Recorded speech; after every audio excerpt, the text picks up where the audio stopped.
Hey guys, it's Eric and I'm back here today to get at least 4, possibly 6 more cameras out on public land, which if I get to 6, I'll be over half of my cameras out already, so I can just get them out, focus on fishing. Also scatter around a little bit. It's mid-30s today and really windy, so leave it a little cold for that, but a lot better conditions for doing what I'm doing today than fishing. So come along for the ride and we'll get cameras out and see what we can find. All right, so we're walking in now. And just a little background on this area.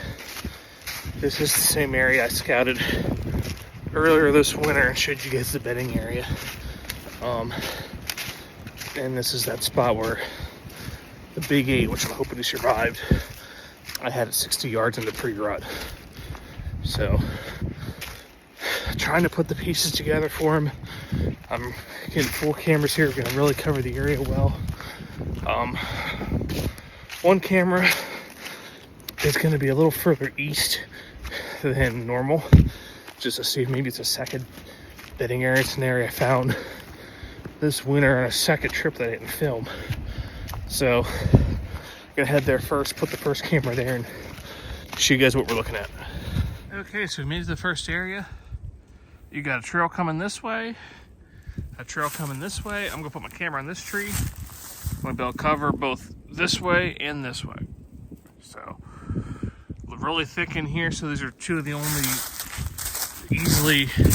easy trails to navigate through the deer. Okay, so as you can see, camera's up. I got this trail covered. I got anything coming down this trail covered, or down this way covered. And a lot of climbable trees here, so we're gonna move on. Gonna move on if I don't fall over.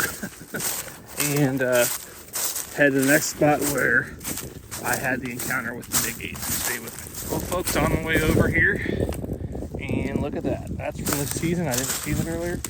And I bet money that's him. I mean, that's just a big rub, waist high, working this line here. So, gonna head over now. Okay, so here's the first camera right here. And this is overlooking basically this oak flat here, which kind of would be side hill bedding or from down over the point. I passed on 3 doe here last year. That big point, of course. And they came in half hour before dark in the middle of October, so that's not too bad. So we got that camera up, and then I'm going to show you the second camera here around this hopefully kill zone. Okay, so after some struggles, finally got the third camera up, and the other camera's over this way. And pretty much there's a lot of climbable trees here I come between, like right up in this ballpark here. So camera's up, and we're just looking at this little open here, a couple big oaks that were dropping last year, trail there, which right there is where I had them at 60 yards, but I set up closer now than trail here at bedding, so the little spot.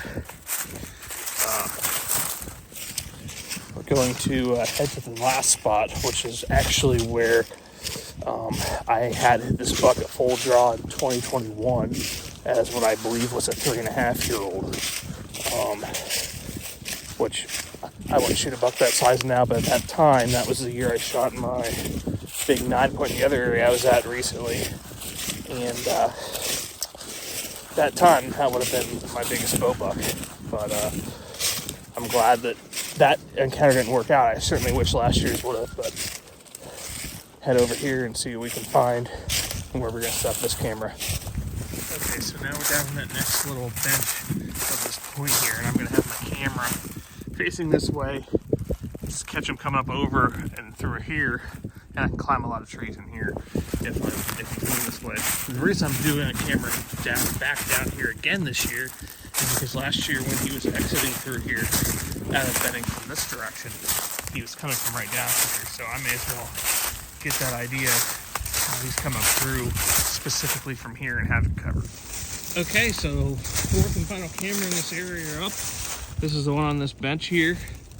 I'm pretty much covering the main area up here where they walk before they go up here. So next I'm just gonna scatter around the bedding area. We'll make one last little look for those sheds and then get out of here. And I won't be back in here until bow season. So it's nice to have all this set up. Some of you may say, why do you put cameras out in April? Well, because I don't really like dealing with rattlesnakes. I don't like sweating my butt up when I don't have to.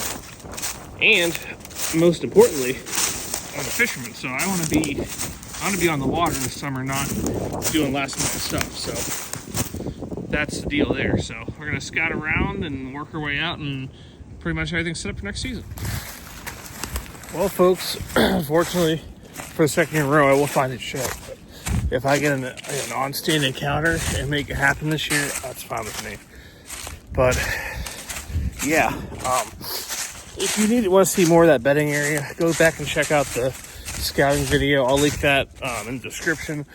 When I scouted this back in midwinter, I really got some of the details of it. I kind of just tried to take a different route just in case I missed the shed the first time I was in there and stuff like that. Because, like I said before, you got that buck. He normally drops early, but yeah, I'm happy to get 10 cameras out. I don't think I've ever had 10 cameras out this early ever. And I know with using lithium batteries on the cell cameras, I know they'll last that long, so that's even better. But yeah, probably gonna be back up tomorrow in a different area and get 3 cameras up there. So, what are your thoughts on the camera setups? Some of the, deer pictures you saw in here, some cameras and on-stand filming and such. Drop a comment below, tell me what you think. And once again, thank you guys for watching.